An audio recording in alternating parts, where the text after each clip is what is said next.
Oh yeah. Welcome into Views from the Stands on a Friday night. Let's kind of have some fun. It's a Friday. Everybody's feeling a little bit looser, and I do apologize. It was my fault. Computer was having some issues. We did start 5 minutes later. For anybody checking in at home, because I know you guys are dying so much that 5 minutes killed everybody but me, So anyway. I was freaking out there for a second. Sorry about that, fellas. Anyways, man, we have the BC in the building, and we have Mr. GMike, and we are going to have a fun-filled show for you tonight. We have a special guest in the house tonight as well, so we're going to have a lot of fun with that one. So let's go ahead and just jump straight into this because we're already behind about 5 minutes. So let's go ahead and introduce our newest guest to the show. Special guest Views from the Stands. All right, man. Ryan, welcome to the show, host of your own podcast, man. We give you the floor. Go ahead and introduce yourself, my friend. Thanks for having me, guys. I really appreciate it. I love talking sports with you knuckleheads, so I'm looking forward to this one. I'm Ryan Rostad. Everybody thinks my last name is Roasted, so I host a horror movie review podcast called The Roasted Snow Horror Show. We're pretty new. We've only been doing this just about 3 months now. We're having a hell of a lot of fun doing it. We talk new releases every Friday, and on every Wednesday we do kind of specialty episodes. We'll have guests on, special effects artists, actors, stuff like that. So yeah, check us out. Even if you don't like scary movies, we think there's something out there for everybody. Absolutely, man. I watched some stuff that you guys had going on, and I love your guys' intro video as well. That was pretty cool. You have your own theme song. That was really cool. So shout out to you guys out there, and it was really good to finally get a chance to come on there with you. We tried to set something up a couple weeks ago. It's just, plans and everything got messed up. But having said that, we are here live now, and we are ready to rock and roll. I don't know about you guys, but I am ready to get into some sports. Let's go ahead and hit up some news that we had going on over the last couple of days. News from the world of sports. All right, man. Mr. John Lynch coming out making a statement, pretty much saying that I believe, and I'll quote Mr. Lynch here, saying, I think it's safe to say he's played his last snap with the 49ers. And if you don't know who I'm talking about, that is Mr. Brandon Aiyuk, who has just been nothing but seems like a problem for the 49ers after that breakout year. GMike, my man, this was a major thing because a lot of people are trying to figure out what was going on. What do you think that the Niners do from here, and where do they go from now? Well, supposedly they're going to try and get Deebo Samuel back. I saw a few rumors that they're trying to get that relationship back up and going. Deebo Samuel is going to be a free agent this summer, so he might want to go back to San Fran, be the true number one once again. He was the number one before, then they switched to Aiyuk. Now this whole thing happened. He didn't really play. The relationship got tarnished. Deebo went to Washington. Now he may come back, try to be the number one there. But with just Deebo itself, man, hey, it looks like, I don't know. He looks like he might not play for any other team right now. The way that his attitude is shaping up, I mean, you don't want to tarnish your whole relationship with one organization because then other organizations are going to be like, I don't know, maybe he might do the same for us. No, I'm with you, man, for sure. And I have to admit, I thought Brandon Aiyuk was going to be a lot better at what happened with everything that happened in their process. They were about to sign him, give him a big contract and everything, and then this just fell apart. He's been injured, and it's been nothing but nightmares, it seems like, for the 49ers and Brandon Aiyuk ever since that happened on there. And we got to give a shout-out as well. Already got people checking in. Mr. Ryan, you got some fans out there already, man. Go Broncos. We'll be definitely getting into that as well, so thank you for checking in. BC, what would you do if you're the 49ers? What would you do if you're Aiyuk, man? You have I don't think he's going to have much of a room to say where he's going to go. He's really not. And like you said, we already covered it. He's hurt. He's got an attitude issue. He's already commanded a huge salary in the past. I don't know how much he's going to be willing to go down. If you're Aiyuk, you already didn't play in 2025. You had ACL surgery in 2024. You kind of don't really have a leg to stand on as far as finding somebody. I mean, I'm sure that there's somebody that would be willing to take a flyer on him, maybe a 1-year prove-it deal, but that's kind of it. Unless you're a poverty franchise that's in need of some kind of star for lack of a better word, somebody that can bring some relevancy to your franchise. I don't really see a lot of options for Aiyuk at this point, unless he's willing to take a pay cut and prove that he's still got it and can be that number one option. Right. It's a big deal, man. You mean hell with the Broncos being willing to take him out there or what, man? I don't know. What do you guys got?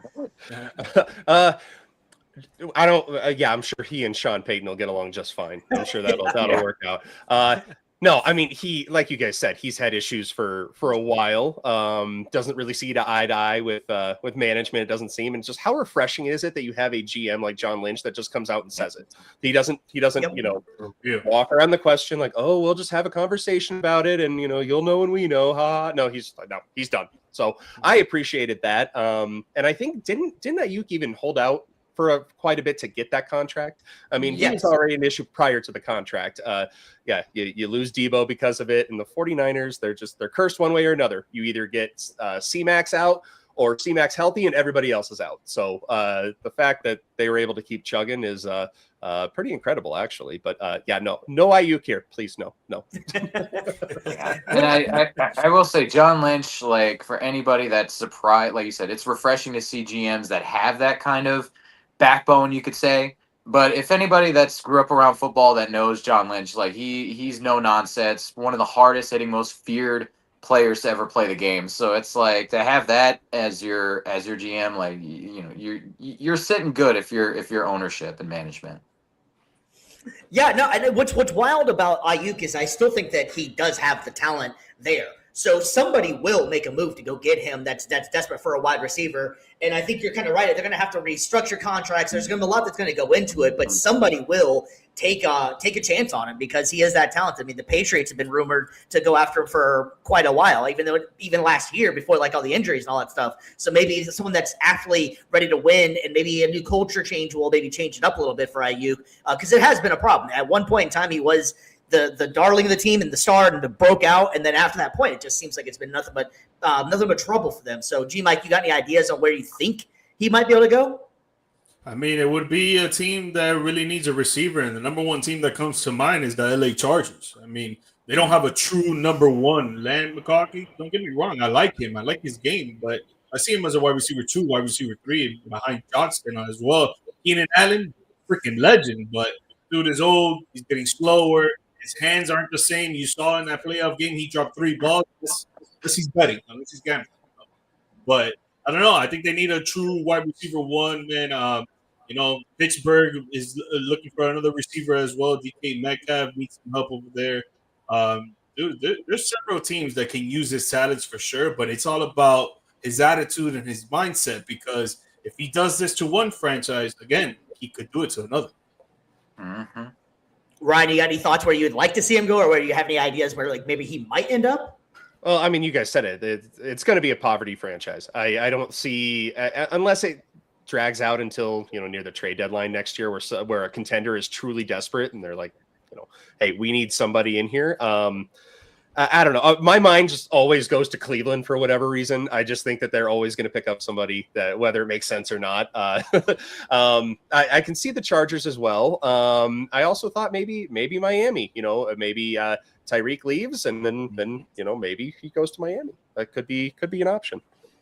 Yeah, I think Tyreek's been dropping little hints about going out to LA as well too with the Chargers with the cryptic tweets that he always has every other week or something. So yeah, that is a pretty interesting spot for him out there. I mean, what could go wrong, Brandon Aiyuk in Cleveland? It's not like they've never not had anything negative happen with Cleveland. Like that's a total Cleveland pickup right there, right?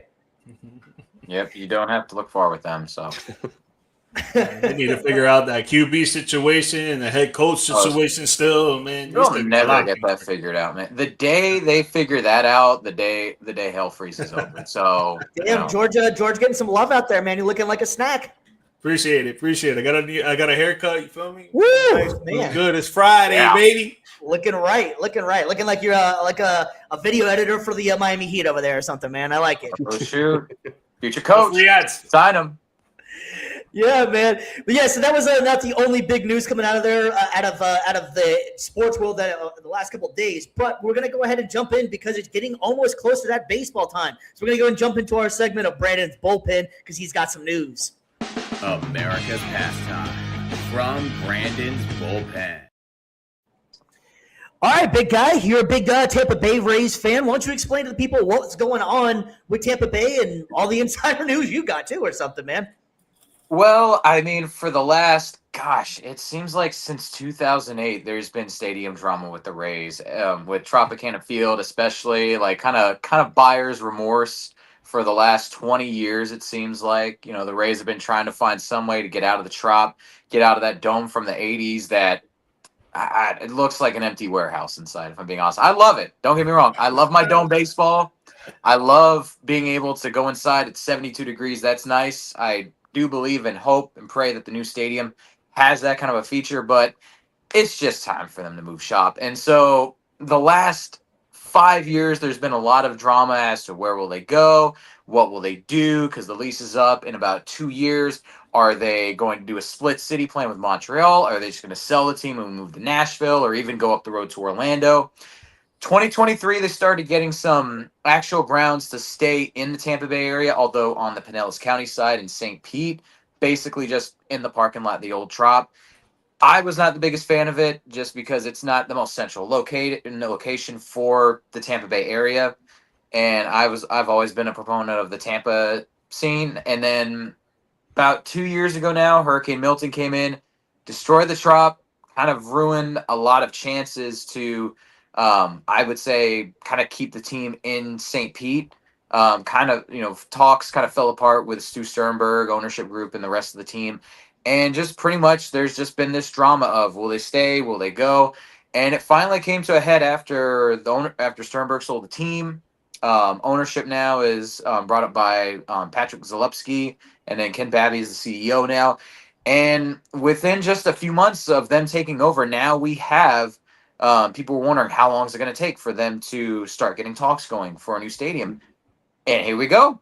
The first, obviously, this is just talks right now, but they've already engaged with Hillsborough Community College, which, for those that don't know, is located right across the street from Raymond James Stadium and also right near Steinbrenner Field, where the Rays played in 2025. There was a unanimous vote to go ahead and approve talking between both the Rays and Hillsborough Community College to kind of figure out what to do with the 113-acre site that encompasses that whole campus. And a lot of people are feeling positive about it. I'm very excited. I think that, there are some people that don't think that moving right next door to the Buccaneers is a good idea. There's competing interests. I disagree. I think that if you can somehow combine the Raymond James Stadium, maybe even kick the Yankees out of Steinbrenner. All offense intended, GMike. Whoa, Hey, whoa. you had your time. Relax. You guys had your. We'll share it. We'll share it, but we get priority rights because it's Tampa. But a lot of people are kind of wondering how's it going to work. I think it will work really well. I think this ownership group has already shown so much initiative in getting stuff done. They don't want to waste time. They don't want to mince words. They don't want to get into politics and stuff like that. They just want to say, look, we want to build a ballpark here. We want to make this happen. We'll work with whatever we can to make it work. And I think that, it's going to be, I think, a great thing for the Tampa area, especially because, again, with what the Lightning did in Channelside and downtown Tampa and what the Bucks have done in Northside and Dale Mabry, I think combining the Rays there with this new stadium, They're talking about Ybor City, right? No. This is going to be in Dale Mabry as well, like right across the street from the Bucks. Okay. Yeah, so they're literally like right next to each other. So people were like, how are they going to make it work with the overlap? I think it's fine because you can share parking lots, you can share amenities, you can build multiple mixed-use neighborhoods, kind of like what you have with the Battery in Atlanta. I think it's going to work big time, and I think that, again, it's centrally located in the Tampa area. People from St. Pete will come, people from Clearwater, people from even, I think, as far as Orlando, Lakeland. It's a good move, and I think it's the right thing to keep the Rays in Tampa Bay long-term, not just a short-term fix. Well, having said that, we had someone checking in and asking as well. I think it's a pretty valid question here. The Rays have always had a good team, but do you think their fans are going to show up in a new stadium? And it's a pretty valid question, really. Yeah, I think if they decide to make it maybe instead of 35,000 seat stadium, if they go for like 25, make it a little bit more intimate, maybe a little smaller but easier to fill out, I don't see how they wouldn't have at least double maybe not double, but they would at least have close to sellout numbers, kind of like what they had at Steinbrenner Field. I know it's pretty easy to sell out, a 10,000 seat minor league ballpark, but yeah, that's only minor league though too. You could be doing that in major leagues, man. Like that ain't gonna work for major leagues. yeah. Well, what I'm saying is that the location I think is what matters, and I do think that making it more accessible to the entire area and not adding 30 minutes extra going over the bridge, getting through downtown St. Pete traffic. I think that definitely alleviates a lot of the issues, especially for the majority of the crowds, which lie on the Hillsborough side of the bay. Yeah, I mean, speaking of teams that's had some pretty loyal fans, even though they've been up and down or something like that. Ryan, I mean, you're a Denver, you're a Colorado guy. I mean, the Rockies have been interesting to say the least for the last few years or something like that. I mean, do you think? I mean, they're almost kind of like the Rays in the situation of they are a decent team, but just can't ever get the fans, or are they people just show up more for them? What's your thoughts on this one? Well, so it's interesting because there's a nice parallel here because Tampa has a team but no stadium.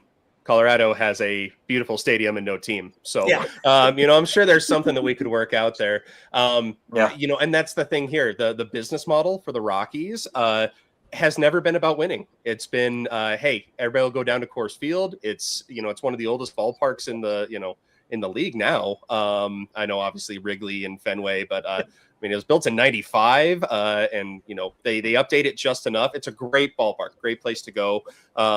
They took out half the third deck like a decade ago and put this big, party bar up there. Speaking of what Mike's saying, it's just basically a big bar with a baseball team attached. Yeah. Basically, yeah. And that's what people do. I mean, I've gone to games there. Obviously, if they're making a playoff push, which is very rare, then obviously you get some of the diehards in there. But most it's just to go hang out downtown and have a beer, sit outside. Yeah. And it's not really looking up anytime soon. So I would much rather have the Rays. So maybe they could be the Denver Rays. Maybe we just help each other out. I don't know. It doesn't make any sense. But I mean, if you guys want to offload and make some extra money, like we'll take Coors Field off your hands. Like I love the mountain wooded area that's out in center field. Like that's gorgeous. Like I love that idea. And I think honestly, like the new stadium needs to have some homages like that. Just some stuff that, like you said, even if you're not winning baseball games, people still want to be there. People still want to show up. Again, like with what Jeff Vinnick did with the Lightning in downtown Tampa. It's even if the Bolts don't win every night, it's such a fun atmosphere. It's vibrant. It's lively. People want to go and just be a part of it, even on a weekday. So, I think the winning is just still going to continue. Ownership's not really changing too much there. But what I think is that if they can add a little bit more of an atmosphere to the games, they can make that the place to be in Tampa, even on weekdays. I think you're going to see more payroll jump. And I think then that winning is going to be much more sustainable over time because you'll be able to sign your players long-term as opposed to trading them right before they're about to peak. So when it comes to cities like that, right? Tampa, Miami over here. I don't know how it is in Colorado, but LA, New York, right? When you got, obviously New York is completely different because the New York Yankees are just the limelight of basically the city and everybody wants to go to those games. But with these big time cities and you got these baseball games in this example that you're not getting a lot of attendance to, it's tough to do that when you're in a city that there's a lot to do, right? You compare it to the Oklahoma City Thunder. A lot of people don't have a lot of stuff to do in Oklahoma City. So what are they going to do? They're going to go out to the game. But down here in Miami, a lot of people really, what's big over here is the Miami Dolphins. Sundays, that stadium is going to be packed no matter if they suck, no matter if they're good. But when it comes to the Marlins, you can literally buy the top dollar ticket, like nosebleeds, which come out to like $3, and you could scoot your butt all the way to the bottom and no one would tell the difference because it's the Marlins might even pay you to play. Literally, they pay you to show up. That's what it should be. Well, and I will ask though, how much of that though too do you think is because of the atmosphere, or do you think just overall how the team has been run? Because I know they've got 2 World Series championships, which is great, but in between that, there's just so much losing, and there's just so much, lack of success, in between those championships, and then far after in 2020 or not 2023, 2003. So it does make you kind of wonder, but I don't know. I want to be optimistic about it, but I will say not to not to kind of have all the rose-colored glasses on, but I will say there is some people wondering with the new stadium coming in. The Bucks have been kind of putting out for renovations for Raymond James Stadium. I've heard that they might do a canopy thing just like Hard Rock does, which that would be pretty dope. I would like that. But it does make you wonder, how the relationship between the Bucks and the Rays is going to develop now that the Rays are looking to move in just right across the street. Is that why Right. wouldn't they just play where the Bucks play? If you're not getting so much attendance, like that's what the Miami Marlins before the Florida Marlins, they used to play in the Orange Bowl, and it's like why would you make another stadium if you're not going to have so much attendance? Might as well just ask Tampa Bay Buccaneers, give them a percentage off of it, and have the stadium there. I think because the way Miami State or Hard Rock Stadium was before the Marlins left, there was a lot more space to be able to kind of like makeshift the field into a baseball field. Whereas the Bucks, it's pretty much like locked in. Like I think when the Savannah Bananas played baseball there, like you could tell. Like I think right field was maybe 200 feet, 250 at the most. So that's gonna really. Yeah, I think for MLB you have to have at least like 310 or 315 as like your minimum for your foul pole. So I would love that, honestly. That'd be nice, but I think because of that, that's the main reason why they can't get a dual use stadium out of it. And Ray J wasn't designed for a multi-purpose stadium anyway, unfortunately. Well, and I always loved when football season starts, the preseason games, like up to week 4 or something, and you'd have half the field as the infield, and you're you're getting a first down at second base. I always thought that was fun. Yeah, I think home at the same time. I was gonna say like the last dual purpose stadium that was still being used for the longest Oakland. time. Oakland. Yep, and that's Oakland. Yeah, yep, landmark right there, man. And is it gonna be now? Is Las Vegas, because I know the Athletics are going to Vegas now, but are they going to have their own stadium? Yeah, I think so. I think they are, because again, what is it? Allegiant is basically just basically a single-use stadium as far as for sporting events. So yeah, and it's a dome. So and the dome's not even like, it's not like circular like that. It's a dome like flat. Yeah, it's really it's one of those like. It's like a postmodern art masterpiece. It almost looks like the Death Star, man. Yeah. Well, a lot of the postmodern stadiums are looking like that now. So yeah, the evil empire wins again. What do you know? Yeah. Oh. Anyways, man, we're gonna have definitely a little bit. We have try it, Anakin. Baseball. With baseball coming up in the season coming up very soon, we'll be definitely getting into more of it. But there was some big news coming out of here, Mr. BC. The Hall of Fame class of 2026. All these amazing players, and 2 people made it. Why is it that only 2 people made it? Because baseball writers are dicks. That's why, man. Because they have probably the strictest like voting group in all of professional sports. 75% of the people have to vote you in, and it's insane. There's still guys: Andy Pettitte, Felix Hernandez, Alex Rodriguez, Manny Ramirez. Like all of those guys still have not even cracked 50% of the vote yet. So my boy Pedroia almost got in this year. I think he'll maybe like in like 3 years or so, something like that, maybe. He was at 20%. You got a ways to go. No, I thought he was a lot higher than that. No, 20.7. He got 88 votes out of the, I believe. Oh, that's what I was looking at. Never mind. I saw the 88, and I was thinking it was 88%. I'm like, oh, cool. He's right around the corner. Yeah. If he would have gotten the 88, he'd have been in this year. So like that would have been big. But I mean, I think it's a good thing though that they are strict with it, because how many times have you seen like in Hall of Fame you get some head scratchers like, really him? Yeah, but bro, you're talking about. I think Carlos Beltran and Andrew Jones, I think they definitely deserve it. They should be in. But we're talking about Chase Utley, Andy Pettitte, Felix Hernandez, Alex Rodriguez, Manny Ramirez, Bobby Abreu, and obviously more. But those 8 right there, you're gonna tell me that they're not Hall of Famers?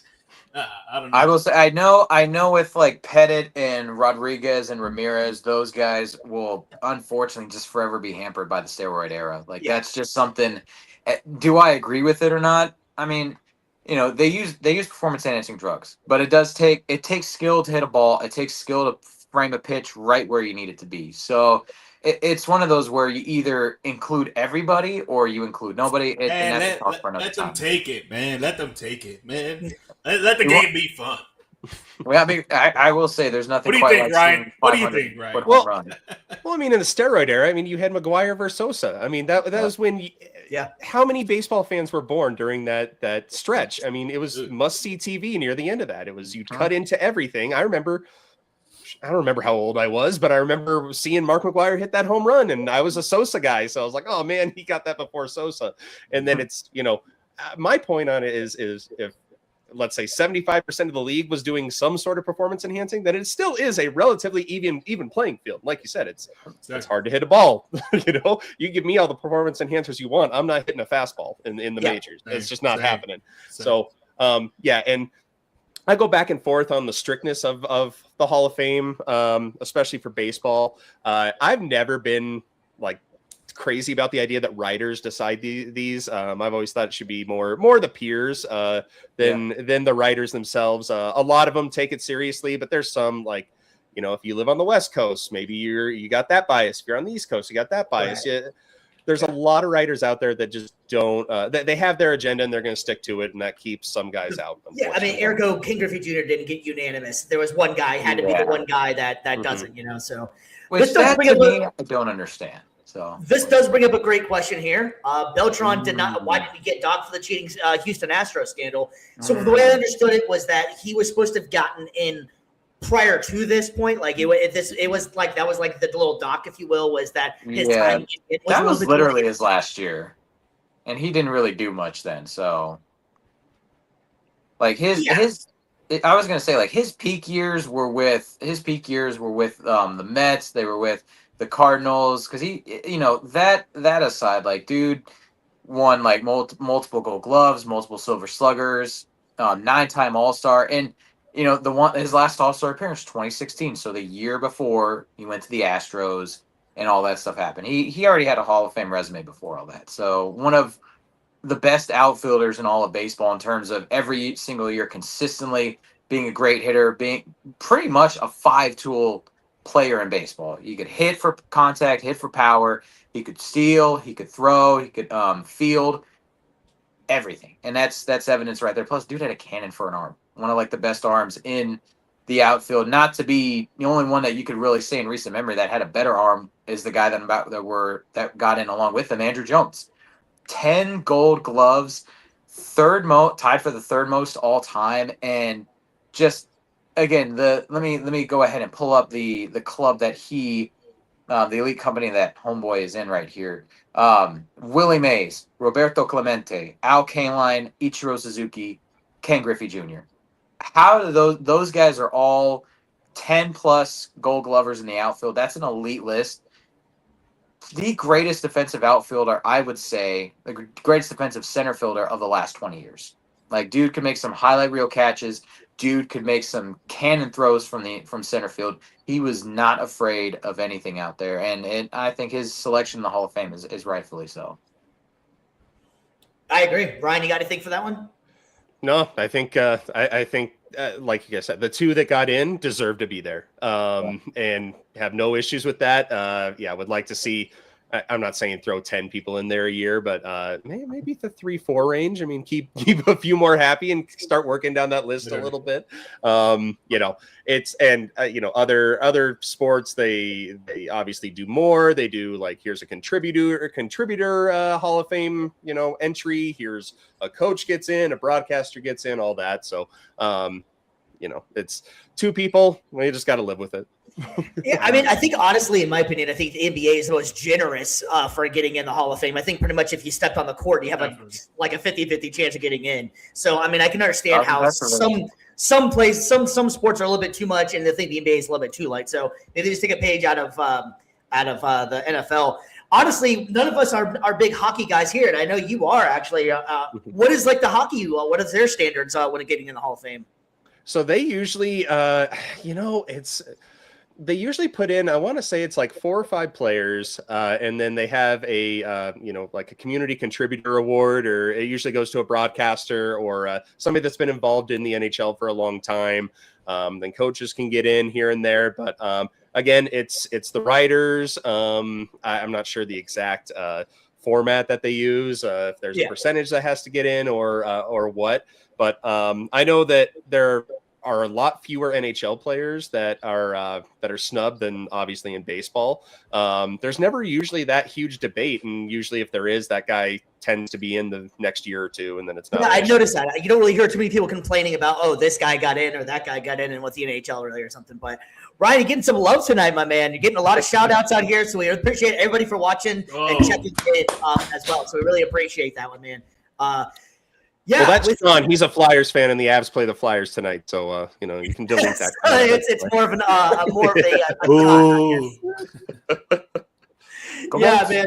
We're gonna have you come on some more here because you're gonna school us on some hockey, man. Because none of us are hockey guys at all, which is ironic as well. Because Florida and Tampa Bay have become like the mecca of winning Stanley Cups right now, and none of us. 4 out of the last 6. It's insane. Yeah. Tampa, they, obviously the Avs played them, and that was their 3rd year in a row, and that was a hell of a Stanley Cup final. And then, I'm bitter about that. Sorry. But then Florida, goes to 3 straight. And even the year before, when it was Tampa, Colorado, they won the President's Trophy. So it's just, I love seeing it do well in Tampa. I feel like the NHL is trying to get out of the markets that didn't work. They got away from Arizona, went to Utah. Utah's getting the Winter Classic next year. So seems to be going okay in that sense. I just don't want them to force it too much. I think, Florida, it's because it took a while to get there because the Panthers, they had a good, 3rd year. And then they were, they were in the cellar for decades. Many years. Yeah. And then the Lightning, they've been obviously more competitive consistently. So that was a little better. But I mean, it's California teams, they've had success, in places, you don't necessarily have to have snow to play hockey. It's great. I will say though too, like with the stadium series that's coming to Tampa in about a week or so, man, that's gonna be a fun game for sure. You got Boston in town though too. Like I was looking at the temperature for that day. It's the coldest I think it's gonna be this year, like in the Bay Area. So it's like perfect timing. I love it. And I mean, if you get a chance to go to an outdoor game, they're a lot of fun. Obviously, it's a little different when coming here in Colorado because you're freezing your butt off. Hopefully, it's not. I know it's the coldest night there, but hopefully, it's still kind of enjoyable. We'll be freezing here regardless. Like we freeze at what 50 degrees, maybe 55. That's when we have like three or 4 layers on at that point. So oh man, there you go. That's a heat wave for me. So. Dude, it's funny. You should see it in Florida with like people, if it gets below probably like 60 maybe or something like that, people are busting out Uggs and parkas and stuff like it. Like, dude, it's really not that bad, right? Are you one of them? Yep. Get the big jacket, the big flappy jacket. I feel like I'm in NYC. Got my Timberlands on. You feel me? I think it's mainly just because you don't get used to wear it all the time. I was in St. Augustine this past weekend, and I had to wear gloves. It was like 40 degrees at night. I'm there sleeping in the tent, dying. Dude, at work, everyone's like wearing like pants and like 2 or 3 coats or whatever, and I show up in like shorts and short sleeves, and then just wearing a beanie. They're like, "What's wrong with you?" I'm like, "Just want the cold. I love it." He's there shivering like this. Yeah, I'm good. Not even. I'm just like.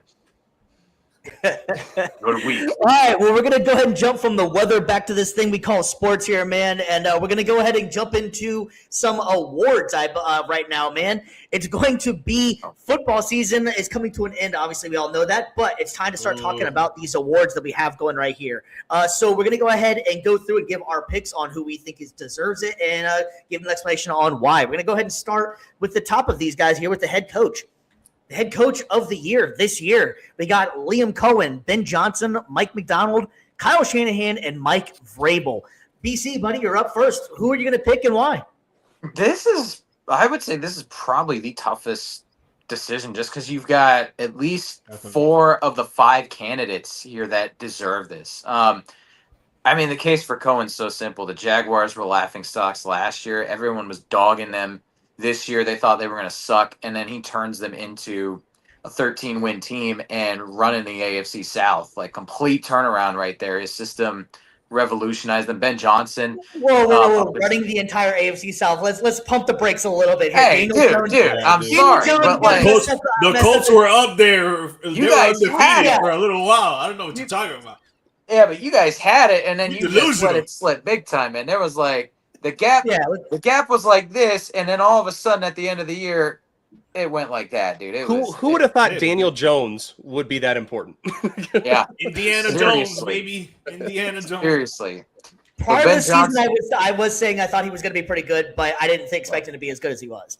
Right. But yeah, Ben Johnson, Mike McDonald in Seattle and in Chicago as well are huge.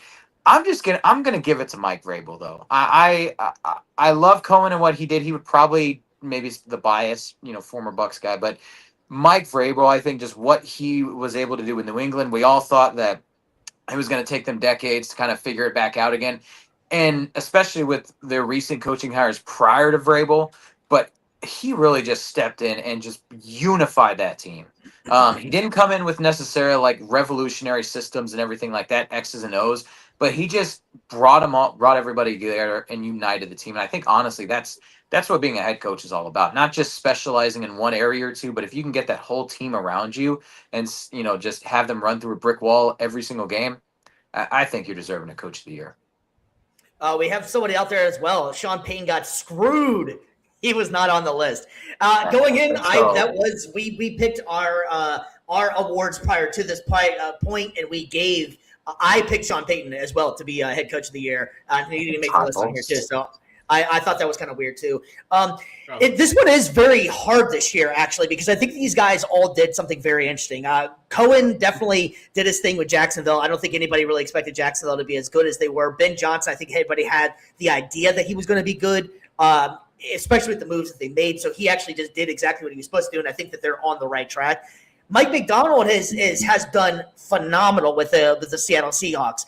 They have been amazing pretty much all year, only a couple of losses. I think he's done really well. Kyle Shanahan, all the injuries in every single week, they still make the playoffs, and they were just so riddled with injuries, So, and Vrabel, what else can you say? Man, the guy took a team like the Patriots that were in the bottom and 1 year in. I would personally like to pick Kyle Shanahan, but I'm going to go with Mike McDonald. I think that he's done the best out of all of these guys, and just because I think they still have a chance to do it. But all of these guys legit this year really do have a chance at winning, and I think they all can make a very, very fair case.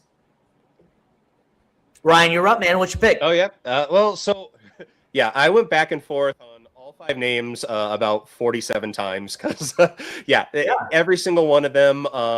And I don't think you can go back to any other year where it's this tight to get to this point. Obviously you guys touched on Cohen. I mean, Ben Johnson, I remember like the first 2 or 3 weeks, people were laughing their ass off at him because they were so bad offensively. And then obviously they turned it around. Mike McDonald, with the defense there. And then, I don't know what it is about Sam Darnold, but he has figured it out since New York. He has figured it out. I touched on earlier about the 49ers and just how they're always cursed, but they always seem to be there. Going into Seattle on the road, that's a really tough ask. Obviously they get blown out. And as much as it pains me to say, since they are playing in Denver this week, I'm going to give it to Vrabel as well, just because I remember week 1 of the season. And I remember watching that game against the Raiders saying they're getting beat by the Raiders. Like they are trash. They're going nowhere. And then here we are in 2 days. They're coming into Mile High for the AFC title. So, I love what all these guys have done. Especially in this, a second year quarterback, taking them. Ben Johnson obviously has that as well. We're in a quarterback resurgence with these young guys. Yeah, man. You guys said it the best. I don't even really have to say much. Obviously, it's a very tight race. I mean, all these coaches deserve it, in my opinion. So I just got to go with the stats on this. I got to go with Mike McDonald, man. They're about to enter the NFC Championship. They have one of the best offenses with one of the best defenses compared to all of these other 4 teams on this list. So I got to give it to Seattle's head coach. I'm in with you as well. We got some disagreeers out there, though. Give it to Vrabel that with the easiest schedule in the NFL. Come on. That's true. They only beat the guys in front of you, and that's what he's done. They only beat they only had 3 games where they beat an above 500 team. So what I think it's happens? like 4 playoff qualifiers. I'm just gonna say 2 this, games like, were Bills. I'll just say this: they could go all the way and win the Super Bowl this year, and people will still say, "Well, they never beat the Chiefs, or they never played the Chiefs in the playoffs, or the Ravens." That is true. Come on, you That's play fair to enough, win fair the enough. game. Hey, it's just like when the Celtics won the NBA championship a few years back. They had the easiest road to the NBA Finals. The They'll get it, easiest. though, so All right, so then moving That's from the awesome. head coach on to their counterpart, man, the assistant coach of the year. You got Vic Fangio, Brian Flores, Vance Joseph, Clint Kubiak, and Josh McDaniels. BC, you're up first. well, I mean, obviously, we're all here saying "F the bird," so we're not going Vic Fangio at all. Sir. That collapse was tragic. Gosh, again, once you get past the first 2 candidates in the descending order, it's a tough one for sure because the Patriots' offense has been uber efficient this year. Same thing with Seattle, and plus their offense has just been dynamite. So it's like, what do you do there? And then it's the no-fly zone 2.0 up in Denver again. So it's like I don't know. As much, again, my heart wants to pick offense. I love Clint Kubiak. Also, my buddy Michael is a huge Seahawks fan. He would rip me up and down for not picking him. He's already going to rip me up and down for not picking Mike McDonald as the coach of the year. But I'm gonna go with Vance Joseph because the offense has not been very good this year. Bo Nix has. I don't know what's going on with him. I was gonna say, right? You'll have a lot more to say than I. You'll have a lot more to say about it than I will. But just the fact that they have been doing a Herculean carry job, and having the number 1 seed in the AFC, and they're gonna have their hands full with this game with a backup quarterback going in as your starter. I gotta tip it to Vance Joseph. I think he's the assistant coach of the year by far with that no-fly defense again. Yeah, I would pick Vance Joseph out of this, but I'm going to actually go with what you were talking about before. I'm going to go with Clint. I really liked what the Seahawks did this year. I'm going to go Clint Kubiak. And just Sam Darnold's looked great this year. But I think that Vance Joseph 1,000% deserves it if Clint doesn't get it. Ryan, you going against your own squad or what? Oh no. We know exactly where this is going. I'm never saying a positive thing about Josh McDaniels. So this list has a lot of Denver ties. Obviously Vic Fangio is a coach here. And just here in Denver, we talk about it weekly about the turnaround that Vance Joseph has had, because when he was here, the first couple weeks, everybody was behind him as a head coach, I'm speaking. And then we ran him out of town. He was horrible. He was not a good head coach. He'd always come on every single week, and the running line was, well, we had a great week of practice. We're like, well, we're going to get smoked by 20 this week. That's fun. So then everybody was very concerned when Peyton brought him on. Obviously, he's a defensive guy, so there was some hope there. And then they go to Miami, and I think week 3 and lose 70-20. And I was expecting them to leave Vance in Miami. The fact that he has turned it around since that point, and just seeing, this defense bends but doesn't break. They give up some big chunk plays, and then recently they've been getting some more turnovers, but that's been the one downside is they don't get as many turnovers as the no-fly zone did. So I'm going Vance Joseph as well, and I'm also an Oregon guy, so I've been a Bo Nix supporter for a while. And the guys commenting, they'll probably rip me on this because we bring it up in our group chat every single week. But I'm of the belief that Sean Payton has been holding Bo Nix back, and Bo Nix has been able to thrive despite his head coach. So that is my official stance on that. And And we, our episode that we dropped today on my podcast is about 28 years later, the Bone Temple, which I made a joke that I'm going to go into the Bone Temple and find an ankle bone for Bo Nix so that he can play on Sunday. So. That's crazy that you said that you think that Sean Payton is holding him back, because we had an episode and I actually said that. Like the fact that he doesn't let him gunsling really pisses me off. Like dude, like they haven't really scored more than 17 points. I think it was halfway the season. I think it was like week 7. From then on, they haven't scored more than 17 points, and the defense has been doing all the work. So that's why I got to give it to Vance Joseph. Honestly, if Seattle Seahawks DC was on this list, I probably would have picked him. But Vance Joseph, man, that defense has been carrying Denver all year, and it looks like they're about to do it again against the Patriots because, man, they are just disgusting from safety to corners to linebackers to the defensive line. Man, they are awesome. Yeah, correct me if I'm wrong, Ryan. You just was mentioning it a little bit ago too. Was Vance Joseph was the DC whenever they got that huge blowout in Miami? Yep. Wow, I did not realize that was Vance Joseph. I didn't realize. I remember the game. I just didn't realize that was Vance Joseph as well. You're right. He's made a hell of a turnaround since that point. Yeah. Talk radio was really fun that Monday. And I was like, because I think in that game, Miami, they were gonna go for a field goal and then they just decided to kneel it or something. I'm like, no, go for the record. We want you to get the record on this. They did. And all right, well, we gotta keep it moving here. We gotta next one up is comeback player of the year. And, this one is definitely kind of interesting here. We got Stephon Diggs, Aiden Hutchinson, Trevor Lawrence, Christian McCaffrey, and Dak Prescott. BC, lead the way, my friend. Oh, another stacked group. I will say, I'm gonna whittle it down, try to do the best I can. I'm gonna have it offense versus defense. Aiden Hutchinson and Christian McCaffrey to me are the top two standouts in this one.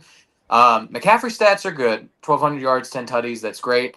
But I think what Aiden Hutchinson was able to do as a game wrecker on the defensive side of the ball, coming back after a pretty bad injury and putting up 14 and a half sacks. What? Bad. That shit was horrible. God damn. Bro, his leg broke in two. I'm just putting it mildly, man. I'm trying to be a little the opposite of hyperbolic. Unhyperbolic there. But to come back from that horrible of an injury though, and to be able to put up 14 and a half sacks the way he did and show that he is the dominant edge rusher in his division, and to just remind everybody of who he is. He is Detroit Rock City. He is the heartbeat of that Lions defense. I just think, again, no disrespect to everybody else. Everybody else had a very impressive seasons for sure. But to me, I will always say defense wins championships, and I think Aiden Hutchinson just had a better season than everybody on this list by far. I'm going to go Christian McCaffrey. McCaffrey is just – he's pretty much everything to the San Francisco 49ers. I thought it was pretty smart what you were saying earlier, right, about how, if McCaffrey's not hurt, the rest of the team is. And that's been this year. I mean, McCaffrey has legitimately done everything for that team and kept them afloat. So I would love Aiden Hutchinson as well, but I got to go CMC, man. He has just been outstanding receiving and just running. I got to go CMC on this one. I'm going to piggyback off you there. I think it's CMC. Just the fact that he was able to stay healthy an entire season. I kept waiting every single week for that update on Wednesday and Thursday going, he's not feeling too hot. So here it is. He's out for the next month or so. Just the fact that he was able to stay healthy all year. And like you said, he was the heartbeat, and he was a major reason why they made it as far as they did. Yeah, I'm going to go with Aiden Hutchinson as well, man. I think just having that gruesome leg injury, man, you really think a player won't come back from that? You think a lot of players would literally just end their career right there, the way that his leg broke and the stuff that he has to wear on that leg right now. To come back, like BC said, be the heart of that Lions defense, 14 and a half sacks, man. Yo, I know that defense was not up to par. Like they were just decent all across the board. One of the reasons why they didn't even make the playoffs. But dude, to do what he did after that injury, man, to me is just crazy. Mm-hmm. Yeah, shout out to all these guys for having to come back, because what they all have come back from, and to play at an elite level still, and to be, even back in the NFL, be back in NFL shape. The 98% of the people in the world can't do what they do. So shout out to all these guys from able to make it back and to actually be, elite again. All right, so we were just talking about it a minute ago. We got defense, man, the defensive player of the year here. We got Will Anderson Jr., Nick Bonito, Myles Garrett, Aiden Hutchinson as well, and Micah Parsons. I think there's unanimous vote, right? I think there's unanimous, right? It has to be unanimous. Much time, right? Yeah, I'll keep it short and sweet. One of these players is the single season sack leader all time now. Everyone else is not. There's your point. Myles Garrett. So I think everybody agrees, because all say at the same time, it's Myles Garrett. Myles Garrett. Yeah. Breaking Myles Garrett, man. Good job. Easy All right, so peasy. we all agree on that one. I think this one is pretty much a shot in the bag. And we want to take a shot at who maybe came in second, though. And I would think maybe Will Anderson. Will Anderson. Will Yeah. Anderson's pretty good. Yeah. You know I mean, what it I'm is? biased because I got Bedino, but I got a Casa Benito shirt Bedino was downstairs. good too. Bedino was good Bedino was too. great. But, Yeah. Bedino was great. Will Anderson, bro, that guy looks like a safety He does. with a linebacker body. Like it's crazy. Yeah. Mhm. Absolutely insane.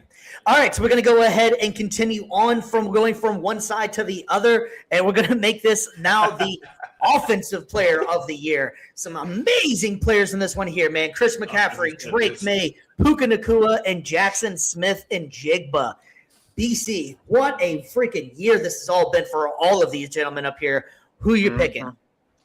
To me, it's between Puka Nacua and Jackson Smith and Jigba. Again, everybody is going to probably crucify me for not picking Christian McCaffrey for something, but I love the work that both of those guys did. Both of them 1,700 plus receiving yards. I will say I do think I'm going to give the nod to Njigba just a little bit more just because of who the quarterbacks are. No disrespect to Sam Darnold, but Matthew Stafford just played out of his mind this year, and he's shown that he is one of the best, if not the best, quarterback in the league. So to be able to have that as the guy you're throwing it to versus Sam Darnold, who is good, but not great. That to me is the separating factor. So I'm gonna give some love to Seattle finally. So all the Seahawks fans, y'all can hop off a little bit, and I'm gonna give the Offensive Player of the Year award to Jackson Smith and Jigba. Best name too. I swear, I'm still the only Sam Darnold fan on this damn show. I swear to God. Anyways, I'm going to go with JSN. I'm sticking Hey, with I it, give man. him respect. I give him I think respect. Though. Darnold He was all proved me right, man. wrong. You guys got to leave Darnold Yeah. alone, man. He stopped seeing ghosts, man. He went to the He's Ghostbusters. good. We'll see what happens on Sunday. We'll see what Yeah, happens. we'll see. see. We'll see. Maybe he'll make me eat my words. We'll see. That might be a good segment right there for our What the L segment we got, you know? So, Oh gosh. I will say No. that I like Sam Darnold. Anyways, having said that, I think you're completely right, but I'm going to go ahead and give this one to JSN as well. JSN just took a gigantic leap. Puka Nacua has been great for the last couple of years. We all knew that, but Jackson Smith and Jigba, once they made that trade and got rid of DK Metcalf, he was the focal point of the offense and absolutely put on a clinic the entire season. It's almost like you can double, triple team the guy, and you're still going to find a way to get him open. Partially because Sam Darnold threw the ball pretty good, but that's beyond the point. Anyways, no, I'm going to take Jackson Smith and Jigba for my offensive player of the year. Mr. Ryan. I'm going to do the same, but I will argue with you. Puka Nacua is pretty damn fun to say too. Okay, That is fun. he's got a It fun is. name too. I actually watched more of Puka. But yeah, I think you guys hit it. The expectations were there.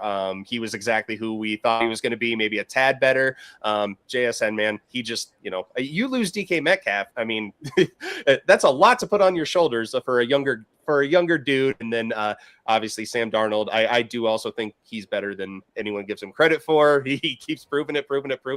But yeah, obviously Stafford is heads and shoulders above him.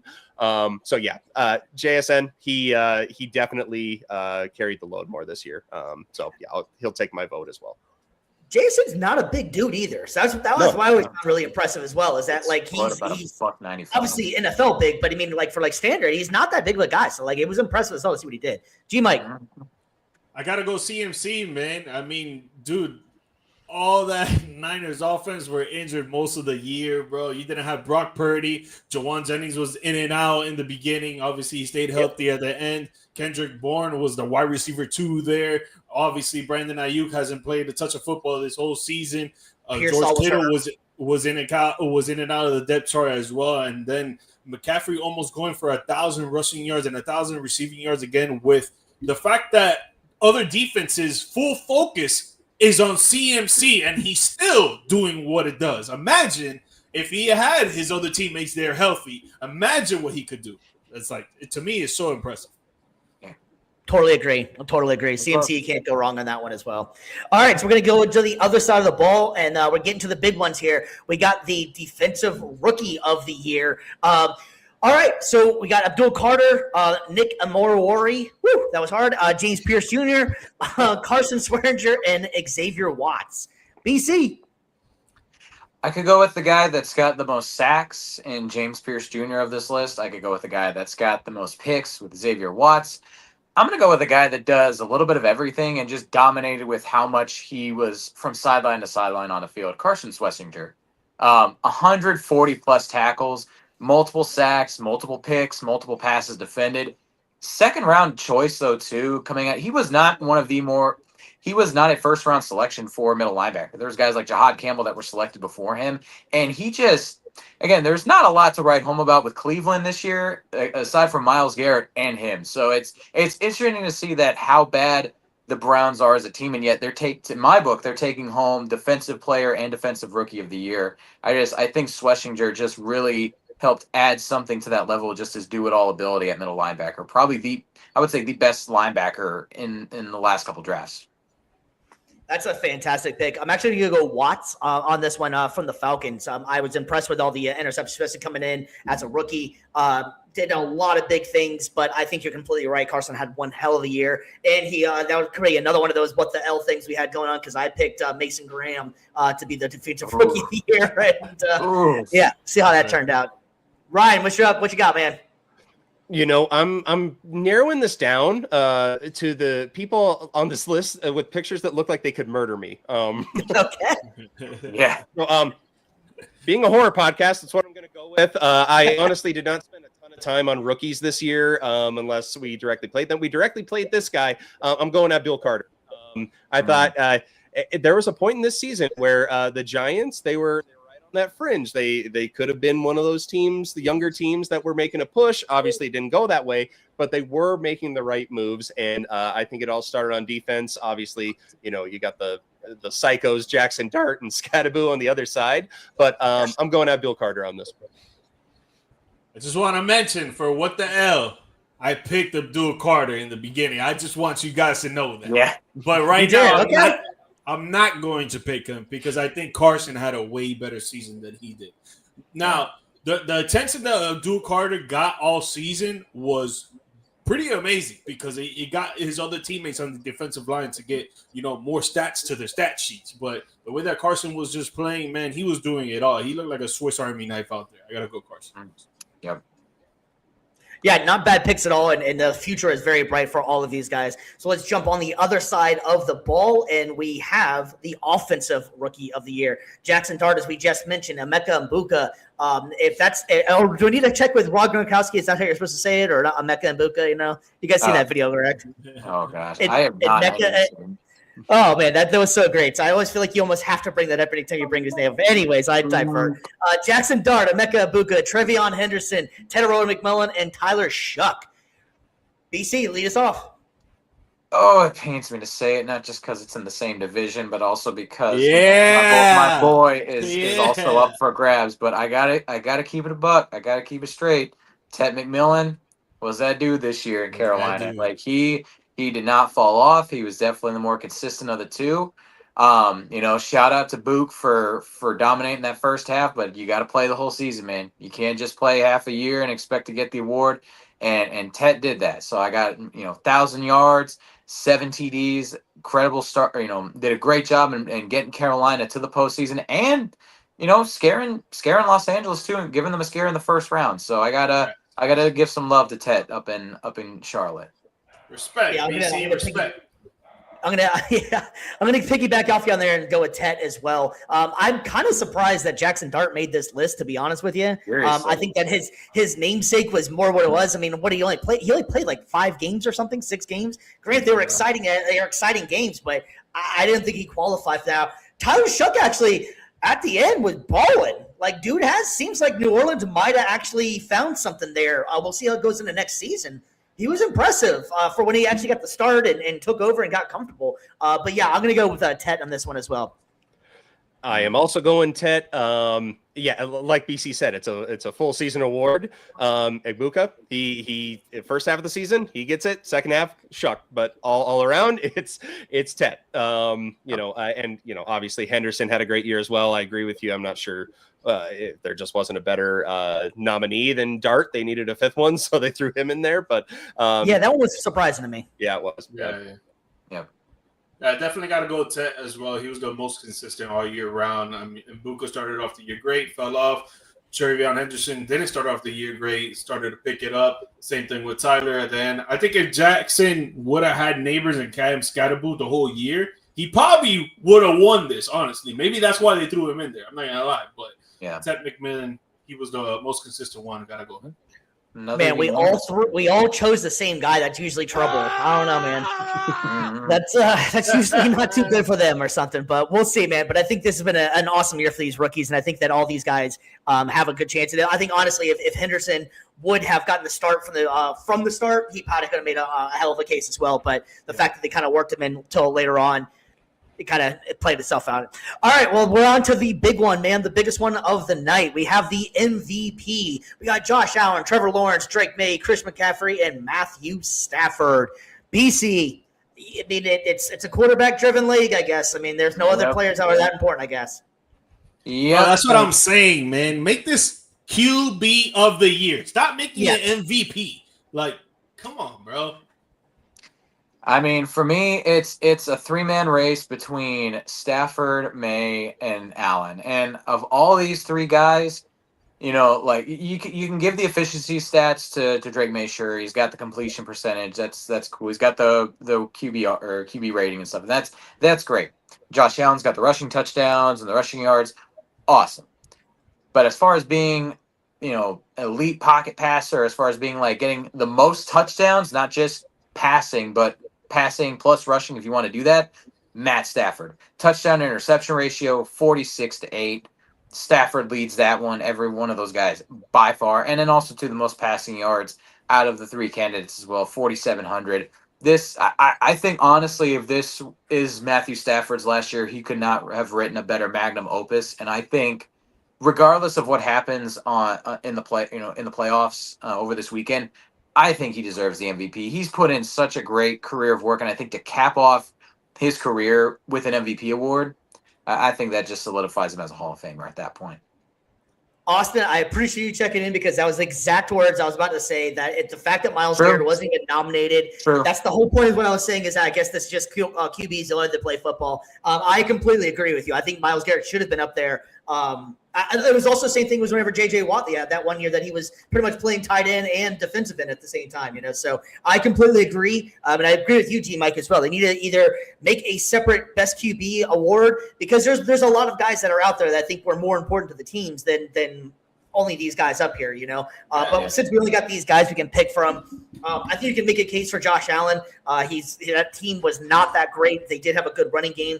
I'm going to lean towards Christian McCaffrey in this just because of what we stated earlier was that the dude was pretty much the entire team. And I know Bills fans will say the same thing, that Josh Allen pretty much was the entire team. And I completely agree with you.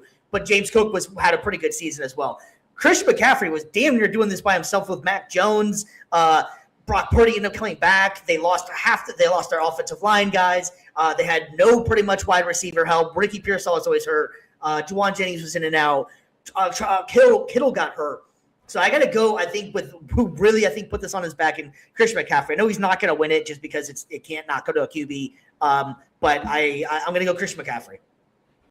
And I'm going to go Stafford, mainly because in the preseason, I don't know if you guys remember, but the joke going around was like, is he alive? Like, has anyone seen him? Where is he? He was a corpse on epidurals, pretty much. Yeah. So I thought he was going to come into this year and, you know, he'd string a few good games together and then, you know, father time catches up to all. And then the way he started slinging it early, kept it going. He only had a couple hiccups. He had a couple really bad games in there. But I think if you go with the true most valuable, you know, wording, then it probably goes to McCaffrey because but that's not what it is. That's never how it's been voted. That's never how it will be voted. Stafford's going to get it just because he had Star Wars numbers this year. He was absolutely insane. I will say, I know Chris Collinsworth always loves to glaze Patrick Mahomes with his comments, like, you know, that's very Mahomesy or whatever. But this season by Stafford just reminds me, like, it's very Brady-esque, you know, like you think he's done, you think he's dead, and then he goes and just pulls this out of his backside. Like, what a great year. Yeah, man. He was 300 yards away from throwing 5K. He threw 33 TDs. He got Devontae Adams, who looked like was going to be shunned out the league because of what he did with the New York Jets. Came to the Rams, and he led the league in receiving touchdowns. The Rams are about to play in the NFC Championship game, and in my opinion, they're going to the Super Bowl. I don't know, man. MVP Matthew Stafford. And hot take, conspiracy hot take. Ready? Yep. Players are going to start taking epidurals every preseason now. You're going to see one or I two can that are see going to start that. taking epidurals. Watch. I could say that. I mean, if you're telling me all I need is an epidural, and I'm gonna set career hot my career They're record doing for it. passing yards They're at doing 37, like I'll take 2. Yeah. yeah, give me 3. Who would have thunk that's all it took was just getting an epidural to go play NFL football, you know? Oh, Damn, we should have thought of it earlier. I know, seriously. All right, guys, so we got one more segment, and it is a doozy for sure. We have some big fight night coming up, so let's go ahead and jump into it. It's time for Fight Night from the stands. All right, and it is just as a reminder, if you have not heard or not know, it is on Paramount Plus now finally, which is such a welcoming thing for fight fans. I think this is going to be a brilliant thing and an awesome idea for UFC. And also, just as a programming note, it does come on an hour early, which is even nicer for the fans out there. So we've got a 9:00 start for the pay-per-views going forward. I think this is going to be absolutely insane and awesome. There's so many stacked fights on here, so we're mainly going to talk about the two main. It was going to be a little bit different, obviously, with Harrison getting hurt, so that one's going to get debunked. But so we got two main on there. If any of you guys want to bring up any of the other fights, it's on there because there are so many good ones. By all means, we're going to go ahead and mainly focus on the main two on here, and we're going to go ahead and start with the co-main. And that one is going to be awesome this year, man. I'm super excited about it. You got Sugar Shane O'Malley coming in there and taking on Song Yadong, man. And it's going to be an interesting fight here, man. Striking at the yin-yang. This one's going to be awesome to see. And this almost could have been, if the Nunes fight wasn't so big, this easily could have even been the headlining fight, to be honest with you. I think both guys are going to come in and put on a show. BC, how are you feeling about this one, man? Buckle your seatbelt. No, I love it. Like Sugar Sean O'Malley is a human highlight reel when it comes to striking. And then Song Yadong is an Iron Man, really good at going the distance, coast to coast in fights.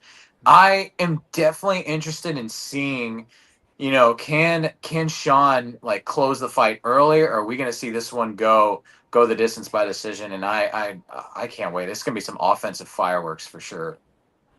Thanks. Ryan, what's your thoughts, buddy, man? This is going to be one hell of a fun fight. You never go against a guy with purple hair. That's just a rule of thumb. Sugar has a nickname. Right. Yeah, exactly. Yeah. Just the styles here, especially, I always lean more towards O'Malley. Like I said, he's just so unique, so lanky, just, like you said, human highlight reel. He, but yeah, does have to finish it early. You go to a decision with anything. It could be, there's a discrepancy. You don't want to leave it up to that. I think he gets, not the first round, maybe early second round. I think he takes it out. Yeah, I gotta go O'Malley too. I think the fact that he's a switch fighter and the fact that he has more of a reach is gonna be more to his advantage. Even though I think both fighters they kind of equal themselves out. They're kind of the same fighting type. They're good at takedowns. They're good at striking. I just see O'Malley with the type of experiences he has as being a champion and being patient with his switch and his reach. I think he's gonna take this one. So I'm going to go the opposite, man. I'm going to not take O'Malley in this one. And the reason I'm not is because I do think it's going to last a lot longer. I think that both guys are able to take a punch. And I think that's going to favor Yadong in this one as well going forward. I think both guys are electric fighters, and it's going to be one hell of a fight. But I just think O'Malley is going to have to really come with his A game in this one, I believe, because I think that the last couple of fights he's gotten through, he's looked pretty good, but it's not definitely a lack of confidence. That dude is ultra confident for sure. But I'm going to go ahead and be the odd one out, and I'm not taking O'Malley in this one. I think O'Malley needs this one more just to keep his name at the top. So that's going to be another motivational factor for him. But I don't know. I'm kind of feeling like it might be a slight upset because I'm almost positive that he's the favorite in the fight is O'Malley in this one. I'm going O'Malley all the way. I cannot wait for the fight, though. I think it's going to be one hell of an electric fight, man. It's going to be awesome. So there's also the big one of the night, man, the main event. This one is going to be one hell of a fight here. And I know, Ryan, you were excited about this one. It's Justin Gaethje and Paddy Pimbleton, man. We were talking I didn't realize Gaethje's from your area. You were saying? Oh, that's dope. Yeah. He live in the Aurora area. He also did some stuff in northern Colorado. So I personally don't know him. I know people that know him. So that's just, hey, I know this person that knows this person. So I've always pulled for him. Obviously he's had some big name fights in his career. But what stands out to me is you have two fighters with they have so much swagger. They're so damn confident. And when I'm trying to break this down, my heart 1,000% says Gaethje. My head 1,000% says Patty. So, but I'm an optimistic guy. I know the line isn't great for Gaethje here. So I'm gonna go with my heart though. I'm gonna say Gaethje. Anything can happen, but if I'm actually putting money down on it, then it's Patty. GMike, what's your thoughts? Yeah, I am actually putting money down, and I am going with Patty, baby. The young, talented, and when you got a striker going up against a wrestler like that, man, I can never go against a wrestler, bro. I think it's gonna be he's gonna have at least 2 or 3 takedowns on Gaethje. He's gonna end up winning in submission, maybe by like the 4th round. And Patty's just an up and comer, man. Gaethje is awesome, BMF for a reason, but I gotta take Patty on this one. Yep. Yeah, BC, I agree. what's your thoughts, buddy? No, I was just going to say I agree. I think at this point, though, too, the stage of his career that Gaethje's in, I think this is just one of those moments where just Patty continues his rise to the top, and I think he goes through a battle-tested, vaunted competitor, contender, and veteran in Gaethje, and I do agree with you, Mike. I think we're going to see this one end via submission. I feel like it might go. I think I'll say it ends maybe around earlier in the 3rd. But I do think that Patty's gonna walk out on top on this one. Yeah, I'm going with Patty as well, and it's nothing against Gaethje by any stretch at all, because Gaethje, I think we had the moniker whatever, he's your favorite fighter or something along those lines. Having said that, I think that Patty is just on a trajectory to the top of the UFC right now, and I know Dana White would love it because he's very charismatic and he's like basically a newer Conor McGregor, if you will. But I think they just go about it a lot differently than him and Conor does. Having said that, I think that his wrestling is going to come into a big play into this fight, and I got to go with Patty the Batty in this one. I think it's his time to shine, and I think that it's his time. Without better words, it's his time. Mm-hmm. All right, fellas, well, that is going to be one electric fight. Is there any other fights out of those that you guys want to mention, talk about anything? I am very excited for the heavyweight bout that's going to be coming on, I think, like right before the co-main event. Waldo Cortez Acosta and goated UFC interview Derek Lewis. Derek Lewis is always the man. The ball was hot, man.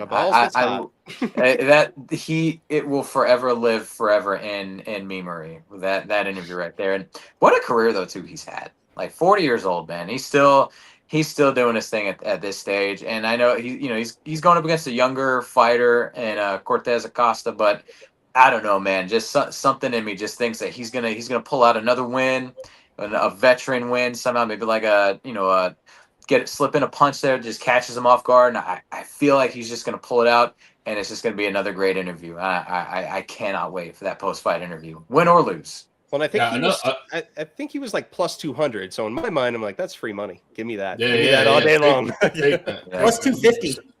Oh, plus 250. Okay. Yeah, definitely. Yeah. Another good fight is going to be Hoyek and Freeman. Hoyek is 7-0 and Freeman is 7-1. That's the second fight of the pay-per-view heavyweight. Both 6'1". Hoyek 234 pounds. Freeman 257 pounds. But Hoyek is 6 years younger. But he has a takedown tenacity while Freeman is just basically a striker. So I don't know. He might stay undefeated. Yeah, no, I like the female fight too. Where you got Thug Rose. She's always puts on a hell of a show. I think she needs a good victory. She's fallen kind of down out of the ranks as in the last couple fights. So I think she needs this one as well. Silva's going to be a hell of a fight too. And that Silva versus Arnold, put your seatbelt on for that one as well. That one's going to be a hell of a fight. Oh, yeah. This whole thing, this whole card is just completely stacked as well. Big news coming out, though, that came out. They have the guy that did pass out. I can't remember his name. That fight got canceled. But, as well as Figueroa, he missed weight by 2.5 pounds. Cameron Smotherman was the unfortunate fella. Yep. And Davison Figueroa was over 2.5 pounds. So I am not exactly sure if they're going to, cancel the fight or anything like that, or they're going to have to fight it like a catchweight or something along those lines. But having said that, man, it's been one hell of a pay-per-view, and we are extremely excited to watch it. All right, ladies and gentlemen, that is going to wrap it up tonight for Views from the Stands. We want to give a special Views from the Stands thank you to Ryan for coming on the show. It was an awesome experience. We had a lot of people commenting and everything. We had another one out here. Austin, thanks for checking in. You were checking in the whole show, so we appreciate that as well. Ryan, man, let the people know before you take off where to find you, what you have going on, what's coming up.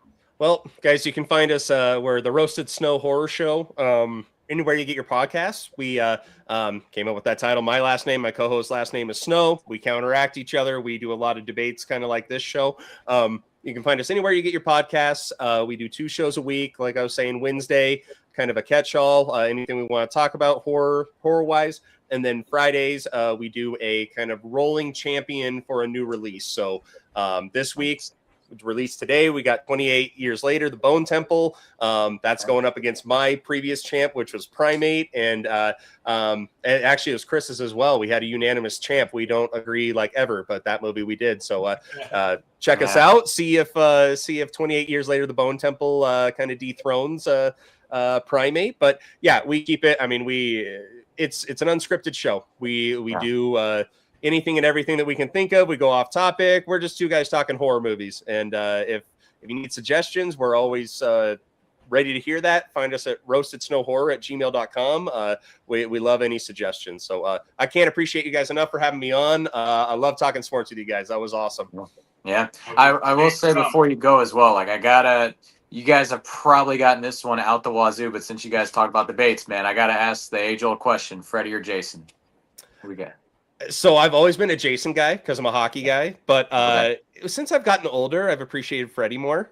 Maybe it's because he actually talks and is funny, so I'm going Freddie. Yeah. Debate it in the comments. Let's do it. Yep. Dialogue, baby. You need the dialogue. You need that. Mm-mm. Yep. GMike, man, we're closing up. You got anything for the people or anything, my friend? No, guys, just please like, subscribe, share the show with your family, friends, strangers, anybody you're going to the games with, people to the side of you. Let them know. View from the Stands is a sports talk show on YouTube and all podcast platforms that you love to enjoy to listen to or watch, baby. We appreciate the support. Keep rocking.